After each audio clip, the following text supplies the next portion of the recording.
बात दलित vote bank पर छिड़े जंग की यूपी में। कहते हैं कि यूपी में सत्ता की चाबी दलित समाज के पास होती है। जिस भी पार्टी को यह वोट बैंक ट्रांसफर होता है, लखनऊ की गद्दी उसी को नसीब होती है। पिछले चुनाव में दलित वोट बीजेपी के फेवर में रहा और दलित राजनीति की सबसे बड़ी प्लेयर मायावती का सूपड़ा साफ हो गया। लेकिन अब की बार देर से ही सही, मायावती सीएम योगी के एक बयान के बाद अचानक एक्टिव हो गई। पहले मुख्यमंत्री से लेकर के मंत्री तक सत्ता में आते थे, पहले अपना घर बनाते थे और हमारे लिए गरीब महत्वपूर्ण था, दलित महत्वपूर्ण था, पिछड़ा महत्वपूर्ण था। समाज के अंतिम पायदान पर बैठा हो व्यक्ति जिसके सिर को ढकने के लिए छत नहीं थी, उसको छत देना हमारे लिए आवश्यक था। हमने 43 लाख लोगों को एक आवाज उपलब्ध करवा दी।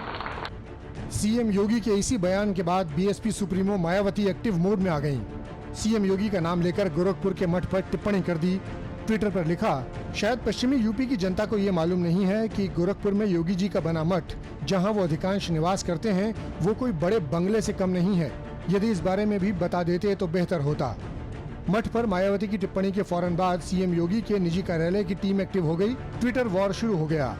सीएम ऑफिस के ट्विटर हैंडल से ट्वीट किया गया कि एक तरफ मुख्यमंत्री योगी आदित्यनाथ ने कोरोना काल में सरकारी विमान को प्रदेशवासियों के जीवन की रक्षा के लिए समर्पित किया, वहीं दूसरी तरफ व्यक्तिगत वैभव के लिए राजकीय संसाधनों का दुरुपयोग करते हुए सरकारी विमान से सैंडल मंगवाया गया था। दूसरे ट्वीट में लिखा गया, बहन जी, बाबा गोरखनाथ जी की तपोभूमि गोरखपुर स्थित श्री गोरक्षपीठ में ऋषियों, संतों एवं स्वतंत्रता आंदोलन के क्रांतिवीरों की स्मृतियों को संजोया गया है। हिंदू देवी देवताओं के मंदिर हैं। सामाजिक न्याय का ये केंद्र सबके कल्याण के लिए अहर्निश क्रियाशील है। कभी आइए, शांति मिलेगी।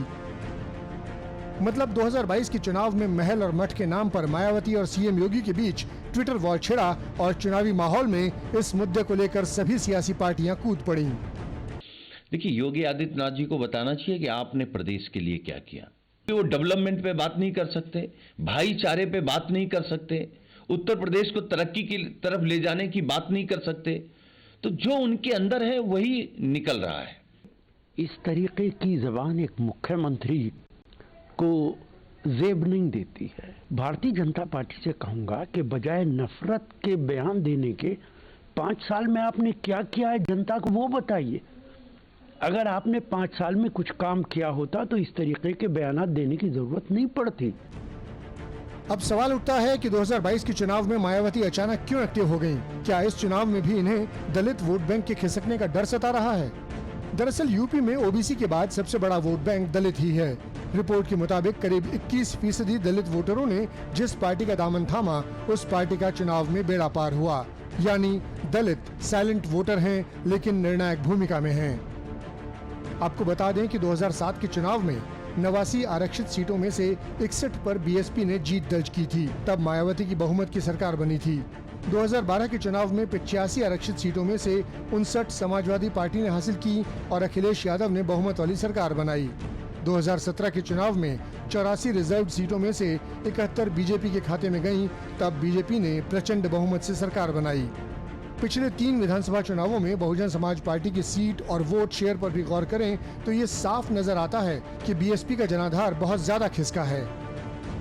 TV9 भारतवर्ष ने भी यूपी के 6 जिलों में दलित वोटरों का मूड जानने की कोशिश की तो ये पता चला कि 55% दलित मतदाता बीएसपी की जगह बीजेपी को वोट देना चाहते हैं और इन इलाकों के 65% वोटर्स ये मानते हैं कि इस चुनाव में मायावती एक्टिव नहीं दिख रही हैं।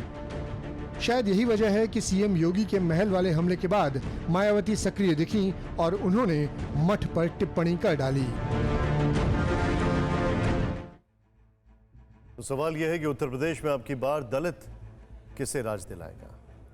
वैसे आंकड़ों से समझे तो यूपी की 403 सीटों में से करीब 300 सीटें ऐसी हैं जहां पर दलित समाज निर्णायक रोल में। 20 जिलों में तो 25% से ज्यादा अनुसूचित जाति जनजाति की आबादी। यही वजह है कि सभी पार्टियों की नजर दलित वोट बैंक पर है, लेकिन सियासी पंडित मानते हैं कि बीजेपी ने इस वोट बैंक में बड़ी सेंधमारी की है। इस बार बीजेपी जन कल्याण योजनाओं के नाम पर जनता के बीच है, इसीलिए बीएसपी को फिर से वोट बैंक खिसकने की आशंका दिख रही है और शायद मायावती के अचानक एक्टिव होने की वजह भी यही है। उधर समाजवादी पार्टी ने आज विधानसभा चुनाव को लेकर अपनी पहली लिस्ट जारी कर दी है। इस लिस्ट में 159 उम्मीदवारों के नाम हैं और सूची में सबसे पहला नाम अखिलेश यादव का है। अखिलेश यादव मैनपुरी की करहल सीट से चुनाव लड़ेंगे। वहीं आजम खान को पार्टी ने रामपुर से मैदान में उतारा है। उनके बेटे अब्दुल्ला आजम को स्वार सीट से दोबारा टिकट दिया गया। इसके अलावा कैराना सीट से समाजवादी पार्टी ने नाहिद हसन को टिकट दिया है, जो गैंगस्टर एक्ट के तहत जेल में बंद है। वहीं जसवंत नगर सीट से पार्टी ने शिवपाल यादव को मैदान में उतारा। फिक्र आपकी, सोमवार से शुक्रवार रात 9 बजे सिर्फ TV9 भारतवर्ष पर।